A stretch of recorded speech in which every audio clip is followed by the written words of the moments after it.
D'abord, merci au département d'histoire d'avoir organisé ce midi-conférence. Merci à Monsieur Harold Bérubé, Madame Geneviève Dubois, évidemment. Alors, je vais vous présenter une partie de ma thèse que j'ai soutenue à Perpignan le 11 mai dernier et qui concerne donc l'étude des boulets de catapulte. À laquelle je n'étais pas destiné au départ, qui s'est présenté sur mon chemin. Et donc, quand ce type d'objet s'est présenté à moi, j'ai compris que c'était très important et qu'il s'agissait de fossiles directeurs de premier ordre pour tracer des opérations et de l'activité militaire antique, en l'occurrence de la cité grecque de Massalia, située en Gaule transalpine. Donc, toutes les dates sont avant notre ère. Pour désigner les membres de la cité de Massalia, je vais dire les Massalietes, qui est la forme ionique archaïque qui était utilisée par les Massalietes pour se désigner eux-mêmes. La forme massaliote est issue du koiné hellénistique. C'est celle qui est utilisée le plus fréquemment dans la littérature. Mais je vais rester près des Massalietes. Alors, tout d'abord, on va se situer où est la Gaule transalpine. Donc, comme nous l'apprend l'historien Polybe, le nom de transalpine n'est pas celui d'une nation particulière et n'a qu'une signification géographique. Trans voulant dire au-delà. Les Gaulois appelés transalpins sont donc ceux qui habitent au-delà des Alpes. Et ici, on est évidemment du point de vue romain. La Gaule cisalpine, dans le nord de l'Italie, et la Gaule de notre côté des Alpes pour les Romains. Alors, une des spécificités importantes de ce territoire, c'est qu'il se situe à cheval entre l'Espagne et l'Italie. C'est ce qui a notamment provoqué le passage d'Hannibal en 218 depuis l'Espagne, donc depuis la ville de Carthagène qu'on retrouve ici en bas. Je crois que le micro, il fonctionne plus. Ça fonctionne? D'accord, vous m'entendez. Alors, donc, Hannibal, dis-je, qui est parti de Carthagène pour se rendre en Italie et qui a failli faire chuter Rome, ce qui aurait complètement changé la face du monde actuel, je tiens à le dire. Et donc, l'origine, non, là, je vais m'approcher encore un peu plus de la Gaule transalpine. Donc, pour moi, c'est un territoire plus précisément qui se situe dans le sud de la France actuelle, qu'on peut subdiviser en deux secteurs de part et d'autre du Rhône, donc la Gaule transalpine occidentale à l'ouest du fleuve, qui se situe environ au milieu de l'image sous le sigle Mistral, et la Gaule transalpine occidentale où on retrouve notamment Massalia, qui est donc fondée vers 600 avant notre ère et qui a essaimé des établissements tout le long de la côte Ligure, donc c'est la côte de Transalpine occidentale, c'est les établissements en bleu, et aussi sur la côte de Transalpine occidentale, pardon, au niveau de Agde, et de suite au sud des Pyrénées, au niveau d'Emporias.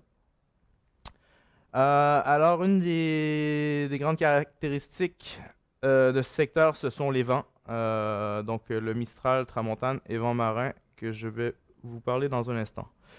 Donc, à la base, au début de la maîtrise, je suis en cours et j'entends parler d'un passage de Polybe dans son histoire, le passage de Polybe 339.8, qui nous apprend que la section entre Emporias, donc le site grec situé au sud des Pyrénées, et le passage du Rhône a été jalonné de bornes milliaires par les Romains. Et donc, le terminus antequem, donc le moment où avant lequel cet événement-là s'est nécessairement produit, en fait, le jalonnage de bornes, et la date de 150. Donc, c'est au moment où l'historien traverse fort probablement le sud de la Gaule lors de son voyage retour en Italie après un séjour en Espagne avec Scipion Émilien qui participait qui faisait partie de l'armée romaine sur ce territoire-là à ce moment. Et donc, le problème, c'est que la tradition historiographique depuis le 19e siècle considère que l'histoire romaine, en fait, dans tout le sud de la France, débute avec les opérations militaires de 125-121 avant notre ère toujours, qui ont eu lieu à l'est du fleuve, donc en Gaule transalpine occidentale, et dans la moyenne vallée du Rhône aussi en remontant sur l'image, donc on ne voit pas. Et donc, ce postulat se fait au détriment du passage de Polybe qui a été rejeté depuis 1832. En gros, un historien allemand dit les Romains n'arrivent pas dans le sud de la France avant les campagnes de 125-121, la fondation de Narbonne en 118. Et donc, le passage de Polybe doit normalement concerner la voie domitienne, donc, qui est faite à cette époque-là. Et le passage est rejeté en interpolation parce que Polybe est mort avant la voie domitienne, avant ces opérations-là. Donc, ça a été rejeté en interpolation. Et donc, depuis surtout les années 90, le postulat est remis en question. En fait, ça fait très longtemps, mais depuis les années 90, il y a eu plusieurs études qui disent que ça ne tient pas la route, sans qu'il y ait eu d'études d'ensemble pour expliquer, pour reprendre tous les éléments. Donc, moi, je suis sauté sur l'occasion et c'est ce que j'ai fait avec ma thèse de doctorat qui s'intitule Rome et la Gaule transalpine occidentale du passage d'Hannibal au contrôle intégral de l'accès terrestre en Espagne, donc de 218 à 123. Donc, en 123, on revient à nos opérations militaires de 125-121. Et c'est à ce moment-là, en fait, que la voie provençale, elle est libérée. L'accès terrestre est possible pour les Romains à cette époque-là, de ce côté-là. Mais en gros, de l'autre côté du Rhône, c'était déjà le cas. C'est ce qui était déjà dit et que j'ai découvert avec des nouveaux arguments que je vais vous montrer de suite. Par exemple, dans le premier chapitre de ma thèse, j'ai montré que déjà les arguments philologiques ne tenaient pas la route. Tout simplement, je fais une quarantaine de pages, j'ai repris tous les arguments pour mettre à plat et pour passer aux autres arguments. Ensuite, pour se remettre en contexte, les Romains ont une présence en Espagne à partir de 218, à la fin de la Seconde Guerre punique, donc la guerre d'Hannibal. Ils demeurent en Espagne, ils vont faire la provincialisation en 197, donc début 2e siècle. Et ce que les tenants de la tradition historique dominante ne savaient pas, c'est que le secteur concerné par la voie décrite par Polybe, c'est le secteur de navigation le plus difficile de toute la Méditerranée. Donc ici, on a une carte avec configuration synoptique. On voit les courbes de pression ou les lignes isobares. Isobares, c'est ça. Et donc c'est comme le même principe qu'une chute d'eau en fait. Plus la pression descend et plus le vent dévale les pentes en fait. Et donc ici on a le Mistral et la Tramontane qui soufflent dans le haut de l'image. C'est des vents qui portent vers le large évidemment, des vents de terre qui subissent l'effet de Venturi. C'est un peu comme on a un tuyau dans la main et qu'on le pince, le fluide s'accélère. Donc c'est la même chose. Il s'engouffre dans des passages montagneux, le vent s'accélère et arrive en Méditerranée avec des fortes rafales qui, assez fréquemment, selon les secteurs, peuvent dépasser les 100 km/h. Donc, en navigation, c'est intenable, tout simplement. Et donc, si on se retrouve au milieu du Golfe à ce moment-là, le long de la côte, selon les secteurs, c'est moins pire parce que le vent n'a pas eu le temps de souffler assez longtemps pour lever les vagues. Donc, c'est l'effet de Fetch qu'on appelle. Et donc, là, je vais vous montrer une image en plein cœur du Golfe. Donc, c'est le remorquage de voilier. C'est configuration classique. Il y a eu les voiles déchirées et donc plus manœuvrables. Dû y avoir un problème de moteur aussi, j'imagine. Mais c'est comme on dit au Cap d'Agde où j'habite avec les marins d'ailleurs, j'en suis un, c'est une machine à laver. J'ai déjà navigué dans ces conditions-là, mais sur un bateau de plus d'une vingtaine de mètres sur un voilier. Là, ça allait, on passait sur les vagues. Mais sur des petits voiliers, même pas que je réponds à l'invitation. Si je vois que c'est ces conditions-là, je ne veux pas y aller. Et ça se comprend avec l'image, je crois. Donc là, on va voir une image de la côte au niveau du Cap d'Agde. C'est l'effet de Fetch que je vous parlais. Là, on est à peu près dans les mêmes conditions, peut-être un peu moins pire, mais que l'image précédente. Donc, au bord de la côte, ça va. En tout cas, à ce niveau-là. Et donc, quand il y avait ce type de vent, les anciens, même aujourd'hui, tu jettes l'ancre. S'il n'y a pas de port pour te réfugier, tu jettes l'ancre au bord de la côte, à proximité, et on attend que ça passe. Alors, là, c'est la même image dans le même secteur que je viens juste de vous montrer. Et là, c'est quand il y a le vent marin. Ça, c'est une autre chose. C'est le vent qui provoque le plus de naufrages. Comme on peut le voir, on peut s'imaginer un bateau qui est pris dans ces conditions-là au bord de la côte, il va inévitablement être jeté. Donc, voici schéma synoptique du vent marin. On n'a pas les courbes isobars, mais cette fois-là, c'est le vent pousse vers le fond du golfe. Donc, on est aspiré dans le fond. Surtout à l'époque où il n'y avait pas de moteur, se retrouver dans ces conditions-là dans le milieu du golfe, c'est s'échouer. C'est presque assuré que le navire s'échouait. D'ailleurs, en 1875, donc au 19e siècle, dernière époque de la grande navigation à voile, l'ingénieur Caran disait depuis l'embouchure du Rhône, donc le Rhône, on est, malheureusement, je ne l'ai pas indiqué, mais c'est environ, bon, je ne peux pas trop l'indiquer, mais en tout cas, c'est sur le secteur gauche de l'image et jusqu'aux Pyrénées. Il dit la plage est en quelque sorte balisée par les débris de bâtiments. Depuis 1838 à 1846, c'est 92 navires qui ont été jetés à la côte. Ces nombreux sinistres n'attestent que trop douloureusement la nécessité de doter d'un port de refuge littoral inhospitalier. Donc à l'époque, ça s'est même pas fait en fait. C'est le port de Sète. Bon, il faudrait que je rentre dans les détails, mais l'idée était de faire un port refuge au Cap d'Agde. Et finalement, ça ne s'est pas fait immédiatement. Et bon, il y a eu beaucoup d'autres naufrages. Et on parle d'une moyenne d'environ 12 naufrages par année. Et dans l'Antiquité, c'était bon, c'était la même chose. Il n'y a pas de doute là-dessus. Alors.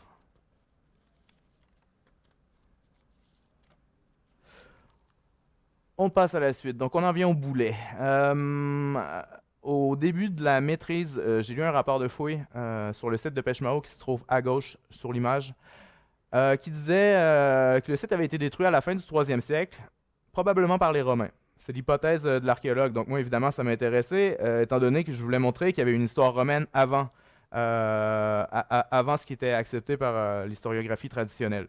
Je me suis intéressé à ce site-là et je me suis rendu compte qu'il y avait eu des boulets de basalte avaient été découverts dans la couche de destruction. Et c'est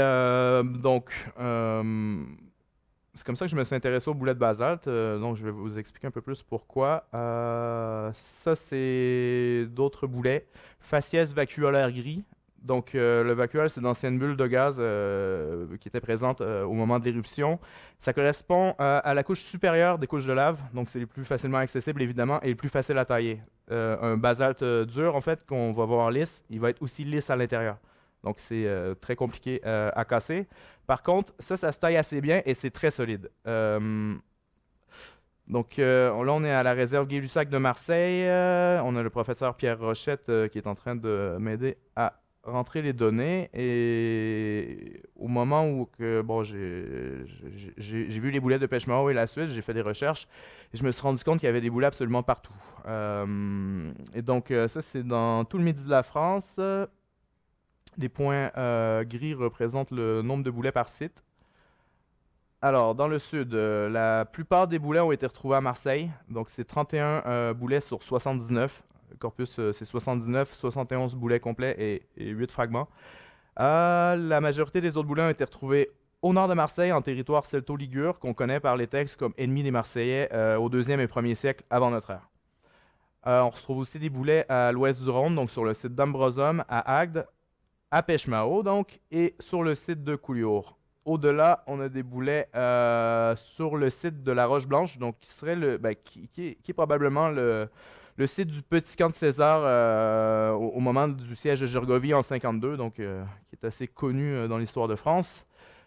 Et sinon, au numéro 14, à gauche de l'image, on a un boulet jusqu'à Agen. Et donc, les contextes de découverte vont de la fin du 3e siècle pour Pêche-Mao et 2 autres sites, à 38 avant notre ère pour l'oppidum d'Hermitage à Agen, donc le numéro 14. Donc, le but, c'était de trouver la provenance du basalte. Et ça, c'est les possibilités qu'on avait. C'est ce qui est intéressant, que le basalte, il n'y en a pas partout. Donc, si on s'approche, on n'est pas allé taper dans toutes ces carrières-là, évidemment, mais on a regardé au niveau régional. Donc, voici la carte géologique. Donc, Marseille sur la droite. On retrouve des sources de basalte à l'est de Marseille, au niveau de Bandol-Evnos. Donc, c'est une coulée de lave. Au niveau du Cap d'Agde, sur la gauche, donc la basse vallée de l'Hérault. Et ensuite, en Espagne, au sud immédiat des Pyrénées, à l'intérieur des terres, donc les basaltes d'Olot. C'est un site en Catalogne. Ensuite, on a fait deux types d'analyses. Donc, les premières, les analyses géochimiques sur un échantillonnage de 11 boulets, qui nous ont montré que les provenances, c'était la basse vallée de l'Hérault. Donc, carrière de Rochelongue, Ambonne et Saint-Tibéri. Ça nous a aussi permis d'exclure le basalte espagnol et le basalte d'Evenos en Provence, sur les 11 boulets en tout cas. Donc, c'était des carrières qui étaient déjà connues dans l'Antiquité pour avoir fourni la majorité des meules de basalte qui ont été retrouvées dans le midi de la France. Donc, sachant qu'il y a des meules sur absolument chaque site gaulois ou grec. Et donc, comme vous pouvez le voir ici, ces carrières se retrouvent autour de l'établissement d'Agathée, Agde, qui est un établissement massaliette. Donc, mission accomplie, on a découvert ça vient de où et probablement, bon, c'est qui, les massaliettes, ça se précisait à ce moment-là. On a fait d'autres types d'analyses, des analyses de susceptibilité magnétique. Donc, cette fois-là, c'est non destructif. Pour les analyses géochimiques, il faut prélever 3 ou 4 grammes sur les objets. D'habitude, je prends des boulets qui sont déjà cassés et je prends un petit bout. Ensuite, on les amène en laboratoire pour déterminer les éléments complets dans le boulet. Donc, la susceptibilité magnétique, on mesure avec une machine portative la quantité de magnétite dans la pierre. Ça nous permet de différencier les différentes carrières. Des fois, ça se ressemble, mais il y a assez de différences pour qu'on puisse travailler avec. Et donc, là, on est autour de Agde. Ici, on a le professeur Pierre Rochette de l'Université d'Aix-en-Provence qui prend des points sur la coulée de Saint-Tibéri. Alors, là, on a les carrières en vert, les boulets qui ont fait l'objet de mesures de géochimie. Et comme on peut voir, les points de susceptibilité magnétique, par exemple, à Rochelongue, ça va de 1.4 à 6.7 en SI ou système international. Et donc, les boulets, ça fonctionne bien. C'est pareil pour la coulée d'Ambonne. Dans le cas de Saint-Tibéri, on a deux boulets qui sont légèrement en dessous de ce qu'on connaît comme mesure. Mais c'est pas tellement un problème parce que, en fait, il faut savoir que la carrière elle est intensément exploitée, aujourd'hui notamment, mais depuis l'Antiquité, et que les couches qui ont été utilisées dans l'Antiquité, on les a plus, en fait. Donc, il y a des couches avec des points plus faibles qui ont dû exister ou on les a pas trouvés encore, en fait. Il faut continuer à prospecter autour. On a fait pas mal de parois, mais pas tout encore. Voici l'aspect de la carrière. Donc ici, c'est littéralement creusé sur des kilomètres. Donc le basalte, il va servir aux voies ferrées, aux routes, dans l'asphalte. C'est très dur comme matériau de construction aussi. Et là, on est au niveau de la digue Richelieu au Cap-d'Agde qui était extraite de Saint-Tibéri. Et par exemple, on retrouve des valeurs plus basses au niveau de la digue. Donc on sait que ces valeurs plus basses-là existent. Donc comme je disais, ce n'est pas un très grand problème. Alors, la courbe de cumulée des susceptibilités magnétiques, donc on se rend compte qu'on a la majorité des boulets qui rentrent dans la gamme 1.5 à 6.7 et les autres au-dessus jusqu'à environ 18. Donc, ces gammes-là, ça correspond à Rochelongue et Ambonne. Et peut-être Saint-Tibéri pour les valeurs les plus hautes de la gamme.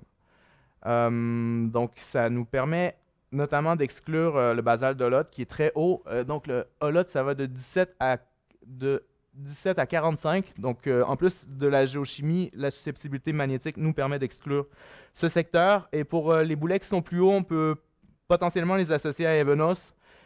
Mais bon, c'est moins probable dans la mesure où que c'est pas des carrières accessibles. Oui, c'est accessible, mais comparativement aux carrières de Rochelongue et d'Ambonne qui sont au niveau de la mer, à quelques mètres de la mer pratiquement, quelques dizaines de mètres à tout le moins. Par exemple, là, on voit une partie de la coulée d'Ovnos à l'oppidum de la Courtine. On est à 270 mètres de haut et à 4 km de la mer. Donc, bon, si on a le choix, j'imagine qu'on va choisir les carrières qui sont facilement accessibles. Pour la carrière de Saint-Tibéri qu'on voit à l'intérieur des terres, il y a l'Hérault qui passe à côté. Donc, les matériaux pouvaient descendre le fleuve facilement. La carrière d'Evenos de Rockhaute qui est sur la gauche, ça a été aussi exclu par la géochimie.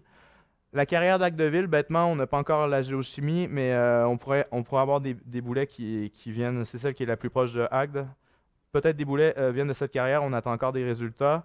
Mais bon, pour les meules, on sait que cette carrière-là n'a pas été utilisée. C'est comme si les Grecs d'Agde seraient allés chercher les carrières qui ne sont pas immédiatement à proximité de l'établissement.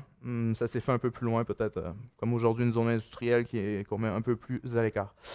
Donc, je vais vous montrer quelques photos de la carrière d'Ambonne. C'est la seule qui a été étudiée archéologiquement. Et tout ce que vous allez voir, ça date de l'Antiquité. Donc, littéralement, des tas de rejets de taille, des plus gros, plus petits. Je vous montre juste quelques photos. En fait, il y en a partout. Là, ici, on voit une meule circulaire, un rejet, par exemple. C'est encore fréquent de se promener et qu'on voit des meules qui datent de l'Antiquité. C'est assez extraordinaire. Des fois, on s'y prend à voir des boulets. Là, la photo, bon, j'avoue que le morceau il nous a surpris quand on a fait la prospection, mais bon, c'est quand même difficile à dire. Malheureusement, j'ai pas trouvé vraiment de fragments de boulets Mais cette carrière-là, elle fabriquait des meules à un niveau industriel. Ben, comme on a vu avec les tas de rejets, ça c'est clair, c'était une grosse fabrique de meules. D'ailleurs, il y avait une villa qui a été découverte, qui était destinée à la fabrique de meules avec les ateliers attenants, où on a une pièce avec des morceaux, des rejets plus gros, l'autre pièce avec des rejets plus petits. Donc, on voit bien le processus de fabrication. Alors, l'étude métrologique, ça, pour moi, c'est peut-être le morceau le plus intéressant. C'est à la base, depuis presque toujours, en fait, la recherche croit que les boulets découverts dans le midi de la France, c'est des boulets romains.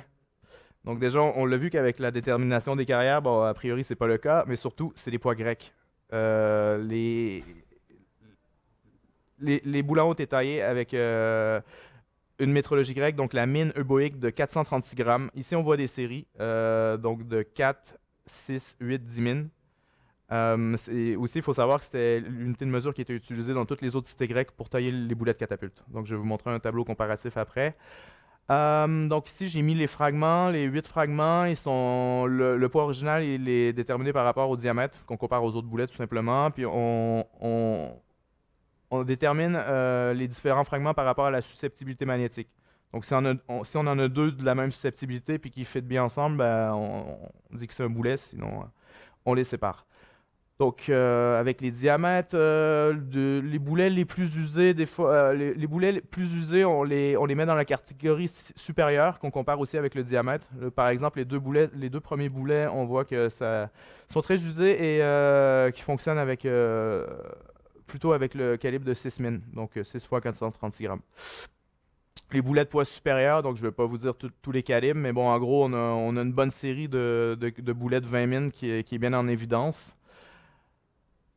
Alors, donc à Marseille, les calibres les plus populaires, bon, ils paraissent avoir été ceux de 6, 8, 10, 14, 18 et 20 mines, donc c'est 70% de notre base de données. Les calibres de 6, 8 et 10 mines semblent avoir été les plus appréciés pour les campagnes militaires à l'extérieur de la ville, de la cité. C'est 60% des découvertes, mais il faut savoir que les boulets devaient être récupérés après les batailles et que des boulets plus petits, c'est plus facile à égarer. Donc, ça se peut qu'il y ait eu des catapultes plus importantes lors d'attaques de tels sites. Sinon, les calibres les plus importants découverts se situent autour de Marseille, en fait, au nord de la ville, au niveau de Saint-Blaise, Roqueperceuse et Entremont. Saint-Blaise et Entremont sont attaqués aux alentours de 125-121, donc... et Entremont, c'est une phase d'opération plus ancienne. Alors, ça, c'est un tableau de comparaison entre les différentes cités grecques. On a Marseille sur la gauche. Ensuite, c'est Pergame, Rhodes. Je vois pas les noms. Bref. Ouais, il y a une bande, mais c'est pas très grave. En tout cas, c'est les grandes villes productrices de pièces d'artillerie, en gros, là. Qui sont et en Grèce et en Sicile, donc la Sicile avec plusieurs cités grecques. On peut ajouter Carthage, c'est pas ici, mais Carthage utilisait aussi la même unité de mesure. À la différence des autres villes, à Marseille, plus de la moitié du corpus a été retrouvé à l'extérieur de la ville. Dans les autres villes, c'est des boulets qui ont été retrouvés sur place. Ensuite, la plupart du temps, c'est du calcaire. Il y en a aussi dans le sud de la France. Moi, j'ai fait pour l'instant que l'étude du basalte parce que c'était le plus facile. là, on était certain d'avoir des réponses assez rapidement. Donc, on peut voir sur le tableau rapidement que, bon, Pergame, c'est au milieu, là, ils ont une artillerie très très forte. Je vais vous montrer une photo avec l'arsenal de suite après. Mais bon, bref, la Ménoboïque, c'est utilisé partout en Méditerranée, c'est clair. On a Philon de Byzance aussi, auteur de la fin du 3e de traité d'artillerie, qui nous recommande la Ménoboïque. Il n'y a pas de souci. Alors, les sources littéraires, parce qu'il y en a. À la fin ou au début du 1er siècle ou à la fin du 2e, ça veut rien dire au final, presque. Il y a Posidonios, qui était notamment directeur de l'école stoïcienne, pourquoi pas le dire, qui sert de source à Strabon et qui nous dit, à propos des Massaliettes, qu'il disposait en outre autrefois d'une grande quantité de navires ainsi que... Ça, c'est Strabon qui le dit au début, pardon. À partir de la source de... Quand il dit autrefois, c'est par rapport à Strabon qui écrit plus tard, après la chute de Marseille.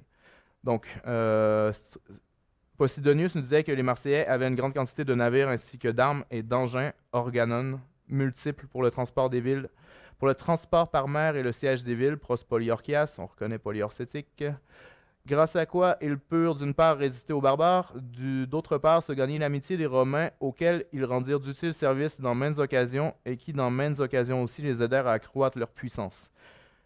Il donne un exemple, le consul Sextius Calvinus, donc qui était consul en 124 et proconsul en 123 pendant les grosses opérations dans le sud de la France.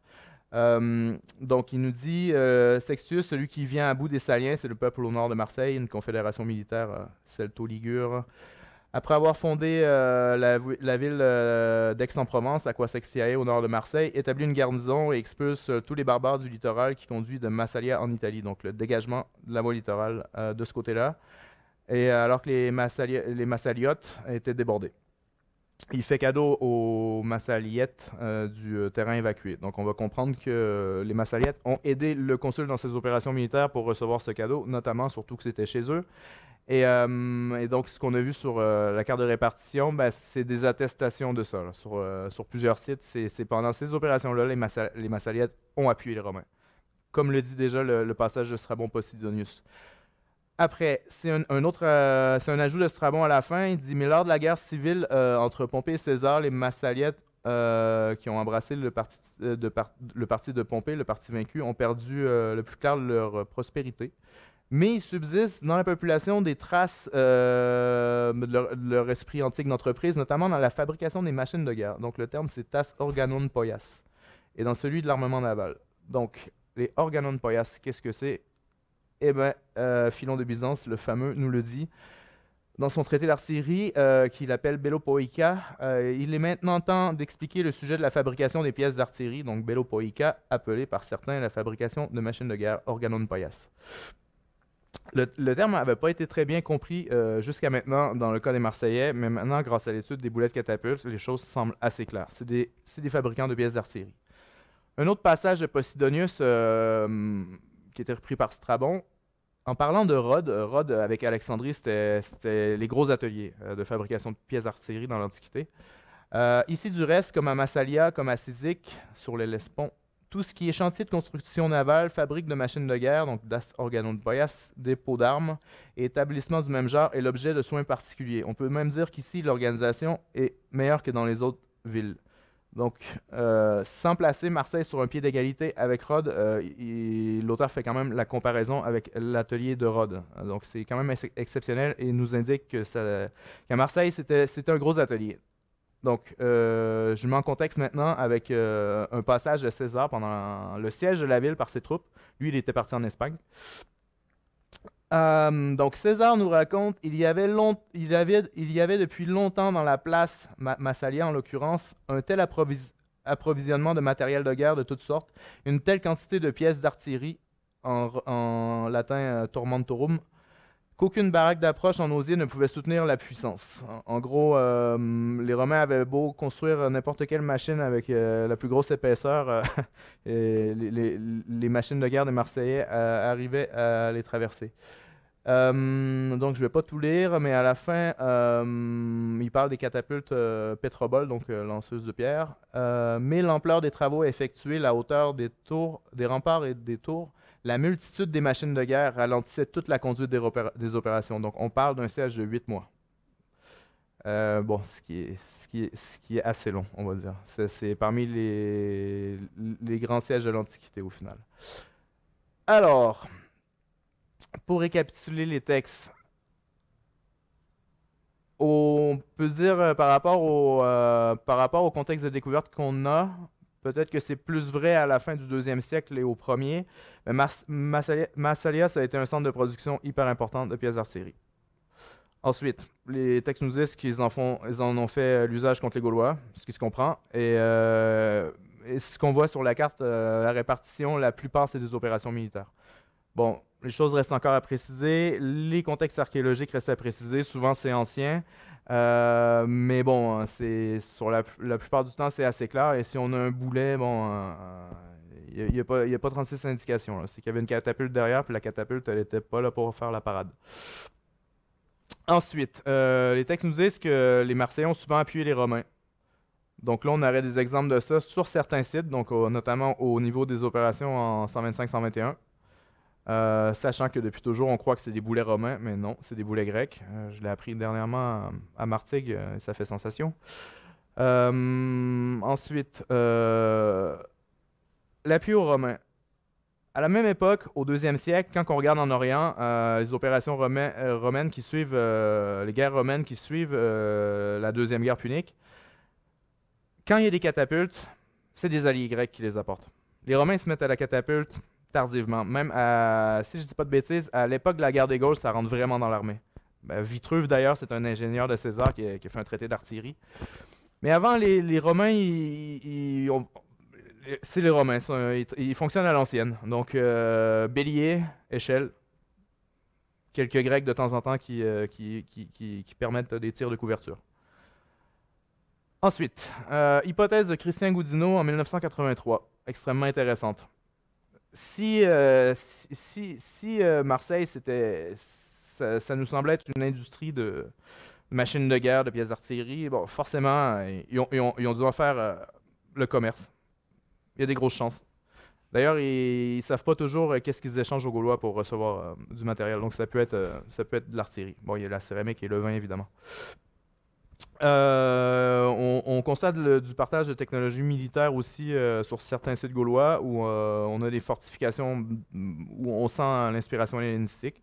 Ça, c'est une grosse question. Des fois, il y en a qui disent non, c'est des Gaulois qui ont construit sans les Grecs, mais en ayant appris d'eux. C'est dur à dire. Mais il y a un partage de technologies et il y a pu y avoir commerce de catapultes. Ça, on le voit notamment au point 10, au milieu de la carte, c'est Ambrosum.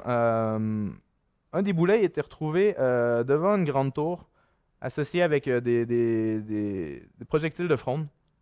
Donc, dans un sondage sous l'éboulement de la tour, je crois, mais ça semble aux archéologues des projectiles abandonnés, en fait, qui ont été liés, qui auraient été jetés de la tour à un moment. Et on n'a pas de traces de destruction sur l'oppidum non plus. Ils sont proches des Marseillais économiquement, aussi géographiquement, relativement. Dernièrement, par exemple, Dr Maxime Skrinzi et son équipe, ils ont découvert et publié une pièce de monnaie écrite avec l'alphabet grec, c'est en gallo-grec, pour dire Ambrosum, c'est A-Ro. C'est ça, non? Ouais, je crois. Enfin, c'est écrit en grec, donc ça nous montre encore plus la proximité. Alors, pour continuer, je donne. Je vais passer sur Peshmao. Je vais aller directement à l'autre site. Alors, un site, c'est les derniers boulets que j'ai pu prendre en compte. J'avais remis ma thèse à ce moment-là et sur les réseaux sociaux, j'ai vu passer une photo de boulettes de catapulte en basalte qui traînaient qui ont été découverts lors des fouilles du château royal à Collioure en contexte du 16e, 17e. Donc quand même, Collioure, c'est dans les Pyrénées, c'est juste avant le passage des Pyrénées. En termes de navigation, c'est un abri extrêmement important. Sur la gauche, vous voyez le Cap Béar, c'est le secteur le plus vanté de France, par exemple. Donc quand il y a la tramontane, on aime bien se réfugier. Ça peut être utile. Ensuite, voilà, on s'approche. On a la côte du Roussillon sur la gauche. Voici le château royal où a été retrouvé les boulets de catapulte. C'était un site proto-historique. On sait qu'il y avait beaucoup d'activités commerciales. Et donc, peut-être par Pyrénées que nous parlent les textes. Et voici la photo que j'ai vue. Donc, deux boulets. J'ai communiqué avec les responsables. J'ai pu les voir. Et voici les boulets. Et donc, on est sur une métrologie rigoureusement grecque. Et surtout, j'ai des comparatifs. À Marseille, j'ai les mêmes diamètres, même poids. On a fait des analyses géochimiques sur le fragment et il vient de Rochelongue. Et donc, pareil, la susceptibilité magnétique très basse. C'est drôle parce que les boulets de 20 mines en particulier ont tous la même susceptibilité magnétique, comme s'ils avaient été taillés en une seule fois, mais qui se retrouvent sur 4 ou 5 sites différents, surtout à Marseille. Bref, donc c'est ça, c'est le même diamètre que ce qu'on retrouve sur tous les autres sites, etc. Donc on est vraiment sur des boulets grecs, mais en contexte du 16e, 17e.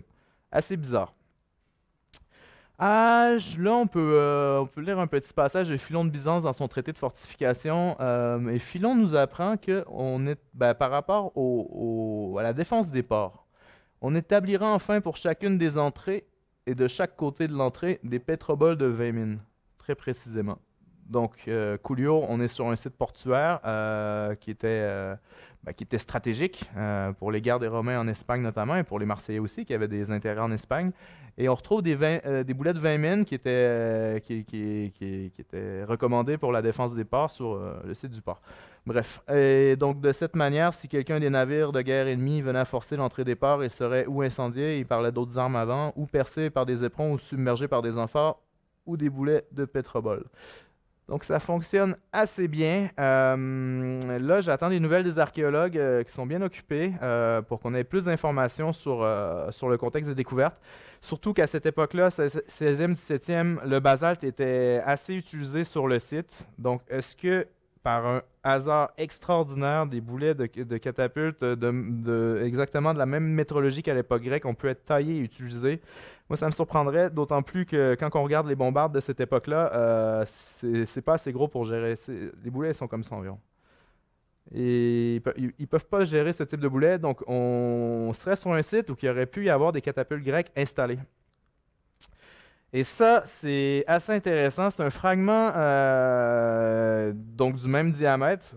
Donc on peut déterminer que c'était le même calibre, là. Il est vraiment comme les autres en fait. C'est juste qu'on ne l'a pas au complet. Et il est probablement pierre locale, c'est de la pegmatite. Donc carte géologique, les petites sections rouges qu'on voit à l'ouest de Collioure.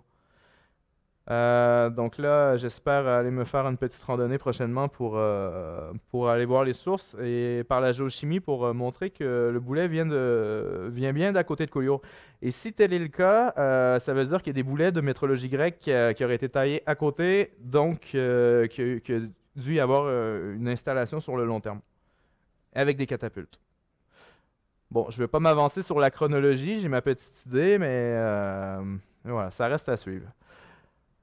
Et donc, pour résumer, je vais prendre mes fiches que j'ai abandonnées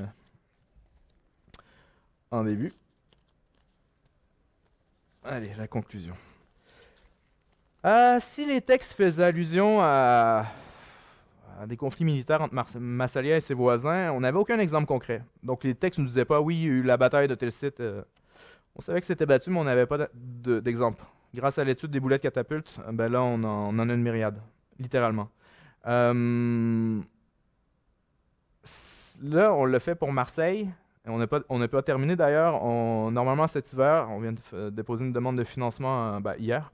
Et avec un peu de chance, j'aurai le financement pour poursuivre l'étude avec les boulets de calcaire et donc pour rendre la chose la plus exhaustive possible, pour qu'on n'ait plus besoin d'y revenir, en tout cas pour l'étude des boulets. Et cette étude-là peut être faite partout. Moi, je pense notamment à la Sicile. C'est rempli de cités grecques. Et il y a des boulets de catapultes partout. Si on arrive à identifier, par exemple, un boulet retrouvé à Catane, pour donner un exemple complètement imaginaire, un boulet retrouvé en Catane qui vient des carrières de Syracuse, on peut faire comme à Marseille et dire on a potentiellement découvert une nouvelle opération militaire. Et donc, surtout que les cités grecques, on les connaît très peu. Bon, il y a Athènes, évidemment, ça c'est très connu. Mais les autres, on les connaît pas. Et des catapultes, on va dire, entre le 3e et 2e siècle. Le 3e siècle et la paix romaine, les catapultes ont équipé même les remparts des plus petites villes. C'était bon, dans le monde hellénistique, moins dans le monde romain. Quoique. Mais bref, il y en a partout, puis c'est un fossile directeur extraordinaire. C'est ce que je me suis rendu compte. Quand j'ai vu pour Peshmao au début qu'on pouvait assez facilement retracer la provenance, c'est là que je me suis mis à chercher, j'ai découvert qu'il y en avait partout. Et même, ça dépasse le cadre chronologique de ma thèse. Mais bon, ils étaient là, puis grâce à tous les boulets, je pouvais mieux comprendre l'ensemble. Et bon, bref, ça serait intéressant de poursuivre l'étude et de le faire ailleurs. En Espagne, pareil, il y a des possibilités. En Italie, en Grèce, on a des bases de données. Mais on n'a pas nécessairement les études géochimiques. A priori, avec les géologues avec qui j'ai travaillé, d'ailleurs, j'aurais dû les présenter avant, mais Pierre Rochet de l'Université Aix-Marseille, Floris Parra à l'Université de Montpellier, et plus récemment, Paul Antonio, qui est attaché de recherche à l'Université de Montpellier. Oui, bref, il faut poursuivre ce type de recherche-là. Parce que ça nous donne des infos sur justement des cités grecques où on a très peu d'informations et ça nous permet d'aller plus loin. Comme je disais, bon, on a plus l'histoire athénienne, l'histoire romaine évidemment, mais les boulets de catapulte, c'est des fossiles directeurs extraordinaires. Et bon, j'espère que j'ai réussi à vous convaincre que c'était bien le cas et en espérant pouvoir poursuivre cette étude au cours de l'hiver et par la suite, et me retrouver en Sicile par exemple ou en Espagne et avoir le même type d'informations qui pourrait faire grandir notre connaissance de l'Antiquité. Sur ce, je vous remercie beaucoup pour votre attention et de votre présence. Et je suis ouvert à toute question.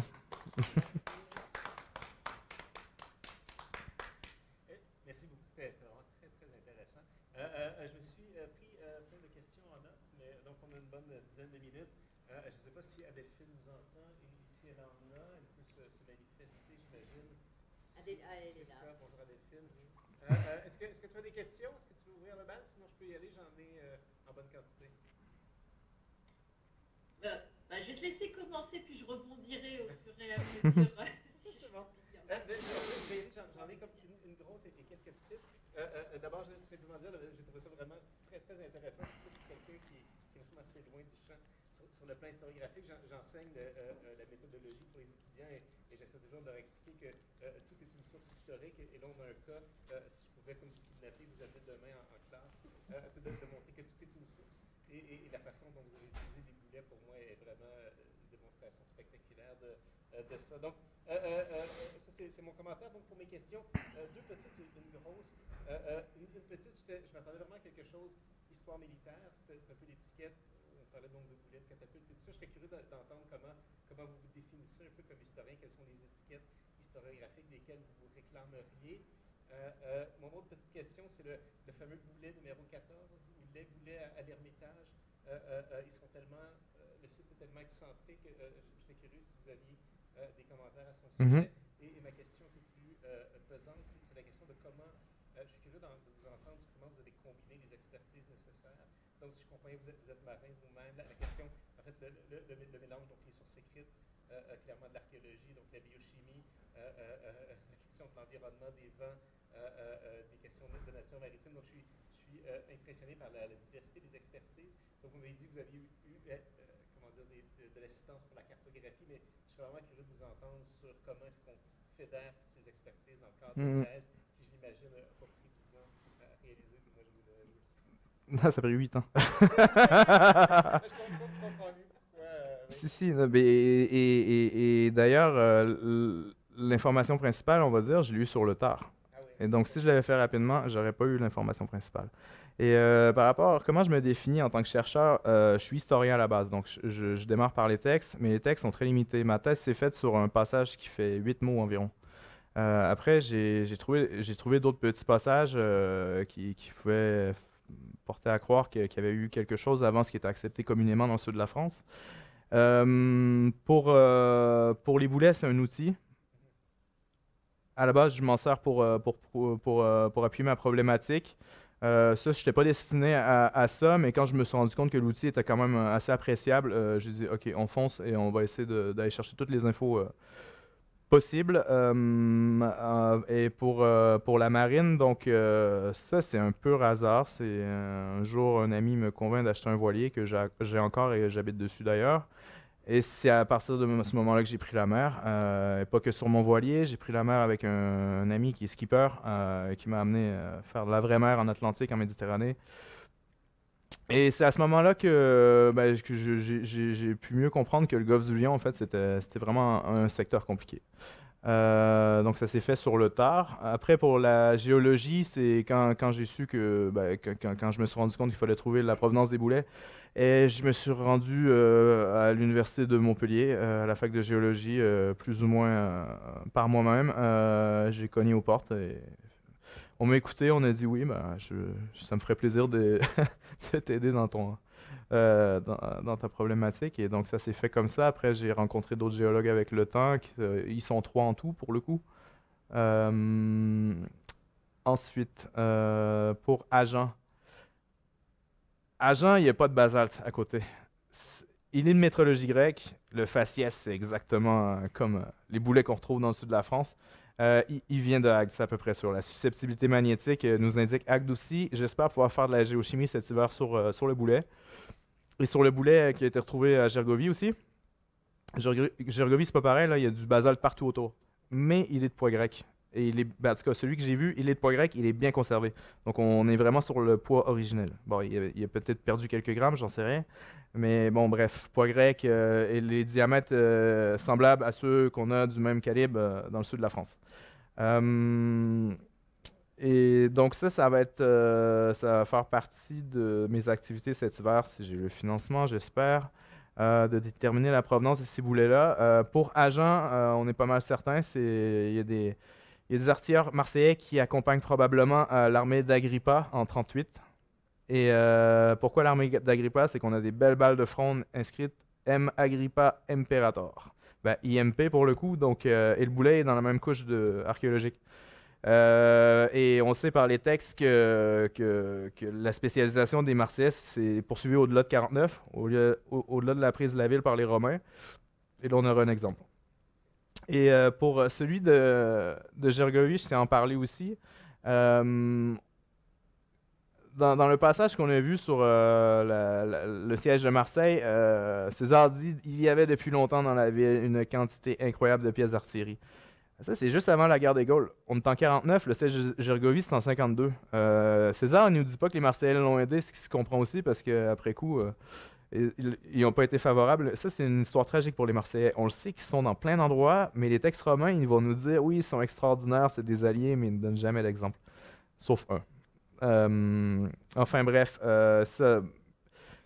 si le boulet de Gergovie, il vient des carrières de la basse vallée de l'Hérault, là, ben c'est quand même extraordinaire. Ça veut dire qu'il y a des artilleurs marseillais qui sont montés jusque là-haut avec les projectiles qui viennent d'ici. Donc, si on va vérifier ça cet hiver. Pour Agen, ben, là, on est plus sûr parce qu'il n'y a pas de basalte à côté. Donc, forcément, ça vient de là. Je ne sais plus c'est quoi la dernière question. C'était ça, oui. OK. Mais une brève sous-question. Est-ce que vous réclameriez de l'histoire environnementale avec la question de la prise en compte des vents, de terrain, de la géologie? Est-ce que Ah, ça m'intrigue dans moi, je vais chercher les infos où elles sont. Franchement, je réfléchis même pas à savoir conceptualiser quel type d'histoire je fais. Je sais que je sais que c'est là qu'il faut que j'aille chercher, fait que je me pose pas de questions. Mais finalement, oui, c'est de l'histoire environnementale, bien sûr, et surtout dans le sud de la France, depuis sûrement la préhistoire jusqu'à. Par exemple, l'été, les touristes, ils sont au Cap d'Agde sur, je sais pas, un matelas gonflable. Il y a la tramontane qui monte. Ils se font rejeter en mer. C'est comme ça à toutes les époques, hein. Puis, bon, ouais, il y a des morts comme ça, c'est hyper dangereux. En fait, quand il y a la tramontane, tu t'éloignes pas. Le dicton marin dit par vent de terre, navigue à terre, donc navigue près de la terre. Par vent du large, navigue au large. Donc, navigue au large pour ne pas être rejeté sur la terre. En gros. Voilà. Avec plaisir. Commentaire? Ben, je vais laisser à Delphine, je pense. Je suis là, je Ouais, on te voit. Ça s'est décalé, je vois plus votre tête, je vois la moitié de, je vois la moitié de votre tête et la moitié de Geneviève, c'est super. Je sais pas, je bouge le truc là. Ouais. C'est pas grave, laisse faire. Ça a pas arrêté de bouger pendant toute la conférence. Mais ça, c'est étrange. C'est pas grave. Merci beaucoup pour cette conférence. C'était vraiment très intéressant justement de voir des applications aussi archéométriques à des choses un petit peu plus larges avec de l'histoire à l'intérieur. Parce que la plupart du temps, lorsqu'on voit des analyses archéométriques, la plupart du temps, ça se limite à oui, on a trouvé d'où est-ce que ça vient, la provenance, et puis on s'arrête là. Donc là, c'est quand même intéressant de remettre tout ça en contexte. Moi, j'avais juste une question mineure. Lorsque vous parlez d'analyse géochimique, vous parlez de quel type d'analyse exactement? Vous avez fait de la fluorescence de rayons X ou vous êtes allé sur du ICP-MS ou du ICP, peut-être OAS, vu que c'était surtout le plomb puis le sodium. Puis après, j'avais plus des questions d'un point de vue technique. C'est genre pourquoi le basalte? Pourquoi faire des boulets de basalte? Pourquoi ne pas utiliser une autre matière à proximité? Pourquoi est-ce qu'on aurait préféré, pourquoi est-ce qu'on va aller préférer le basalte finalement, ou est-ce qu'il y a d'autres types de matériaux qui sont utilisés pour ces boulets? Alors, pour les analyses géochimiques, c'est des analyses en éléments majeurs qui ont été faits. Ça n'a pas été dû à la XRF, au fluorescent X, mais à l'ancienne. Comment dire, on a fait de la poudre avec, avec les échantillons. Ça a été dilué dans l'eau, je ne me rappelle plus encore du processus. Mais ça a été en éléments majeurs, donc le silicium, le fer, etc. Et je pense qu'il y a 8 éléments ou une dizaine. C'est quoi la deuxième question, pardon? La question c'était juste en fait Faut pourquoi que je est-ce note, hein. qu'ils ont décidé d'aller Ah vers oui, des boulets de basalte? parce que c'est très dur. Pourquoi choisir le basalte plutôt qu'autre chose? Parce que le basalte, c'est très dur.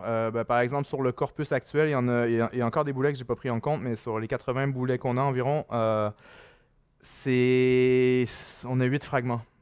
Donc, puis on a des boulets avec des traces d'impact, donc qui ont été utilisés. Eux, ils ont considéré que c'était une pierre idéale pour les boulets de catapulte, ce qui se comprend bien. On retrouve pas trop de basalte dans les autres cités grecques, mais il faut dire qu'il n'y en a pas partout non plus. En tout cas, pour ce que j'ai vu jusqu'à maintenant, je pense qu'il y a un autre site où on retrouve un ou deux boulets de basalte. Mais à Marseille, ça a vraiment été apprécié. Mais il faut dire aussi il y a sûrement autant, sinon plus, de boulets de calcaire. Quand j'étais dans les réserves, etc., il y avait les boulets de calcaire aux côtés des boulets de basalte. Mais bon, j'avais pas le temps de tout faire à ce moment-là. Surtout que le calcaire, étant donné qu'il y en a partout, c'est plus compliqué de trouver la source de provenance. Mais bon, j'ai étudié la question et je crois qu'on devrait le retrouver cet hiver pour le coup. Au niveau des carrières de Cap-Couronne, c'est les carrières qui ont été utilisées par les Marseillais pour construire la fortification du 2e siècle. Le calcaire, les capacités physiques sont idéales pour des boulets de catapulte. C'est du calcaire dur, mais qui encaisse les chocs. En gros, et donc il n'y a pas que du basalte. Mais le basalte, moi ce que je vois, c'est que c'était un peu la fine crème du boulet pour, je sais pas si ça se dit, c'était la fine fleur, pardon, des boulets pour les Marseillais. C'est un peu l'impression que j'ai, mais là, j'ai pas pris encore en compte le corpus de boulets de calcaire.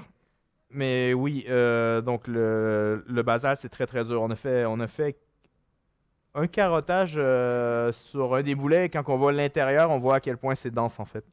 Et peut-être qu'avec le fait que ça soit vacuolaire, ça aide à être moins cassant aussi, hein.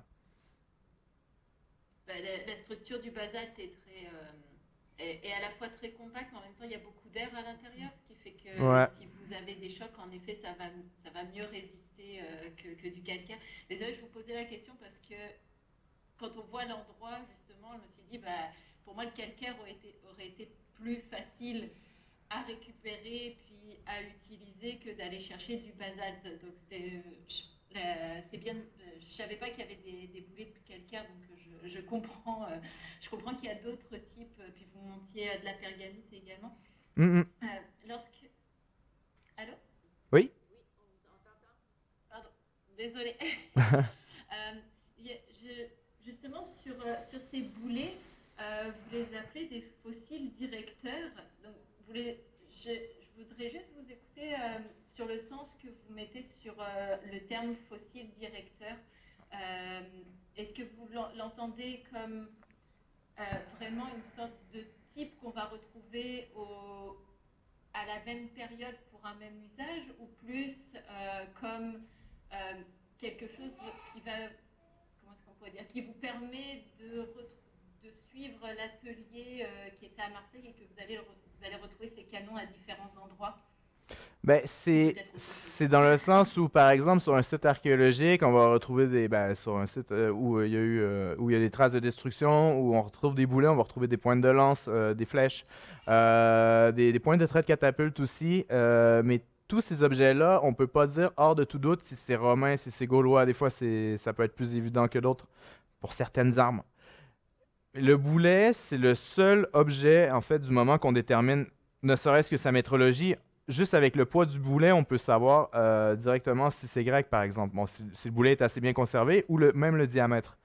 Euh, et donc, il y a des boulets romains aussi avec une autre métrologie. C'est assez facile à découvrir. C'est facile. Des fois, c'est plus évident que d'autres. Mais bref, le boulet, pour moi, quand je dis fossile directeur, c'est que c'est l'objet qui va nous indiquer avec suffisamment d'assurance la présence de telle armée. En l'occurrence, pour le sud de la France, les Massaliettes. Des fois, l'armée romaine aussi. Il y a d'autres boulets romains. Mais c'est comme ça que j'entends. Peut-être que je me trompe de terme, mais En fait, c'est juste que lorsqu'on considère le terme de fossile directeur en archéologie, euh, ça a plus une, une signification typologique. Hmm. C'est-à-dire que lorsqu'on considère qu'une céramique est un fossile directeur, elle correspond à une époque, à un style au sein d'une société, et donc à on pourrait dire une sorte de système sociétal qui est lié à cette céramique ou à cette pointe de flèche ou à ce genre de choses. Et on sait que si on retrouve cet objet à différents endroits, dans différents sites, bah, on est sur un, c'est vraiment un fossile comme un fossile c'est le cas. naturel Hmm. d'une plante. Désolée, il y a ma fille qui chante en même temps. Donc une plante ou un animal fossilisé où on sait que ça date de ce moment-là, qu'il y avait tel environnement, etc. Donc c'est pour ça que le terme, j'aime bien justement votre définition aussi du terme de fossile directeur, qui a une autre vision finalement de l'objet. Excusez-moi.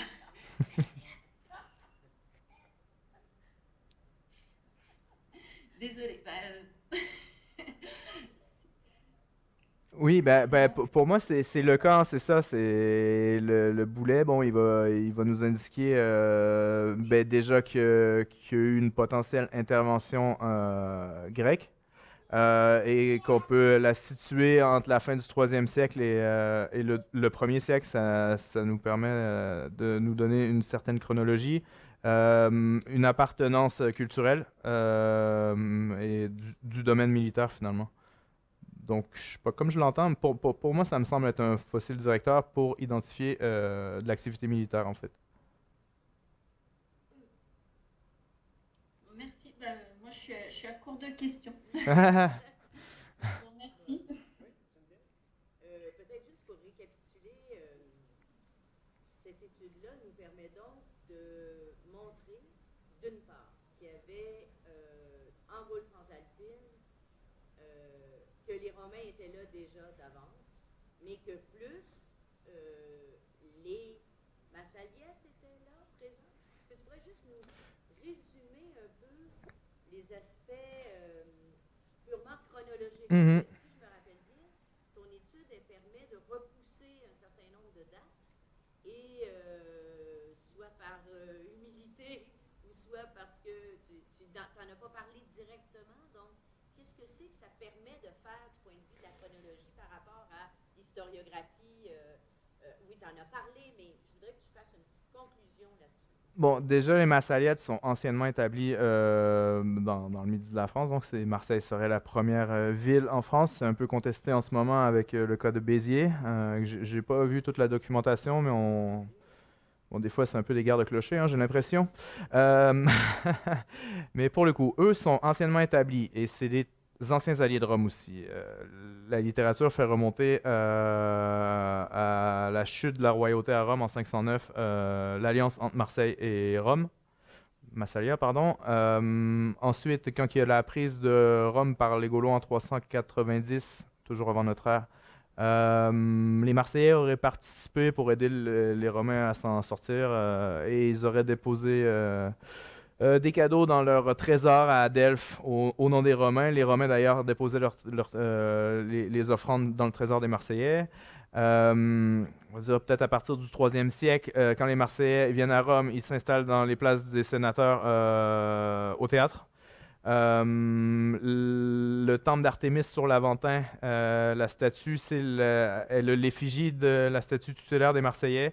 Donc, ils sont très, très proches. Quand la Seconde Guerre punique est déclenchée, que les Romains vont en Espagne, ils passent par Marseille. Et les Marseillais, c'est des alliés des Romains. Polybe nous le dit. Il ne va pas nous donner d'exemple, il va nous dire les Marseillais étaient les alliés, les plus fidèles alliés des Romains entre tous. Et cela s'est vu particulièrement pendant la guerre d'Hannibal. Donc, on a très peu d'infos, mais on sait qu'ils étaient... C'est hyper frustrant. Et donc, une fois que les Romains sont installés en Espagne, ils sont emmerdés par la question des communications. Parce que déjà aussi, il y a le Mare Clausum, mais tu navigues pas toute l'année, surtout dans des golfes du Lion, c'est encore pire. En hiver, les tempêtes sont... Hiver, printemps, automne, c'est assez compliqué. Et donc, une fois que les Romains arrivent en Occident, les Marseillais sont là pour tout le temps, jusqu'à la chute de la ville. Ils vont aider les Romains absolument tout le temps, et notamment avec leurs catapultes. Notamment lors des phases d'opération anciennes, donc à la fin du 3e siècle. Il y a un passage que j'ai oublié de dire, c'est Strabon qui nous dit qu'en 123, donc pendant les fameuses opérations, ça faisait 80 ans que les Romains faisaient la guerre, donc incluant les Marseillais dans le lot, pour ouvrir l'accès terrestre. Donc 80 plus 123, on est en 203, ça fonctionne bien historiquement. Ils sont bien installés en Espagne. En 205, c'est les dernières opérations majeures contre les Ibères avant que ça reprenne avec la provincialisation. Donc, il y a tout qui fonctionne pour qu'il y ait eu des opérations militaires à ce moment-là. Pechemao, c'est un des sites. Il y a d'autres sites près de Marseille qui a des boulets de catapultes, pareil, qui sont attaqués, qui sont sur l'accès terrestre. Et donc, Marseille, en fait, c'est l'allié de Rome, tout simplement. Rome, c'est comme le Big Brother, un peu. Je veux dire, ils ont un bassin de population à n'en plus finir. D'ailleurs, Hannibal, il a compris, il est resté 15 ans, mais à chaque armée qu'il détruisait, il y avait la même armée qui se reformait, peut-être pas dans la journée même, mais bon, c'était très compliqué. Ma thèse, au final, j'aurais dû l'appeler Rome, Marseille et la Gaule. Tout simplement, mais bon, dans l'optique que Rome, c'est vraiment la superpuissance. Et bon, c'était une thèse sur Rome que je faisais finalement. On m'a fait le commentaire d'ailleurs à la soutenance. Ouais, mais les Marseillais, c'est super important. Ben oui, mais ils agissent par eux-mêmes aussi. Hein. C'est toutes les opérations, c'est pas que des opérations pour soutenir Rome. Mais il y en a beaucoup que c'est pour soutenir Rome. Ça, il faut pas l'oublier. Et bon, puis cette histoire-là, en gros, l'explication, c'est qu'une fois qu'ils sont installés en Espagne, ils font la provincialisation, il faut sécuriser les communications. Négociation avec les Gaulois, ça ne fonctionne pas partout. Pechemao, entre autres, c'est un site, un goulet d'étranglement terrestre. Petit site surfortifié, détruit, boulet de catapulte. On sait que les Marseillais étaient présents. On a aussi un graffito d'un navire romain avec la petite boîte caractéristique des navires romains de l'époque sur les monnaies. Donc, on sait que quelqu'un a vu un navire de guerre romain sur le site au moment de sa destruction. Le graffito, il est daté de la destruction. Et c'est ça, non? C'est des gens qui travaillent main dans la main, on va dire.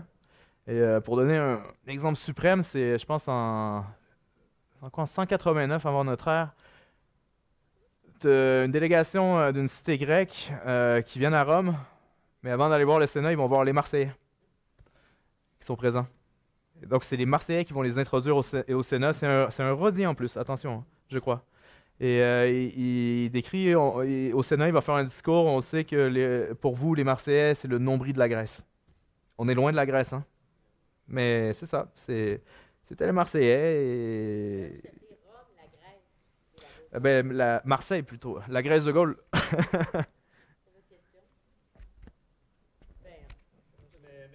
Avec plaisir, merci à vous. Allez. Ah, ça, c'est l'arsenal de Pergame, soit dit en passant. Donc, la plus forte arsenal, le plus gros boulet, il fait 75 kilos pour une catapulte qui... On sait calculer la taille des pièces de catapulte. On a le calcul, en fait. Je monte... qui est diamètre égale 1,1, donc racine cube du poids.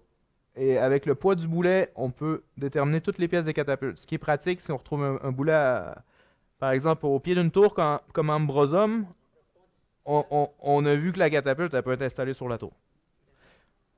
Et voilà. Sinon, peut-être en dernier, un petit boulet romain indiqué 38 et qui pèse 37,7 livres romaines. Donc, ouais. Et malheureusement, il est dans la réserve à Marseille. Il devrait être au musée parce que c'est probablement un boulet de l'armée de César en 49. Voilà. Merci beaucoup. Merci. Ben, avec plaisir. Merci à Delphine. Merci Sophie. Oui, merci. C'était vraiment très intéressant. On a beaucoup apprécié. C'est pas fini, j'espère. Pour les boulets de 20 000, j'étais curieux.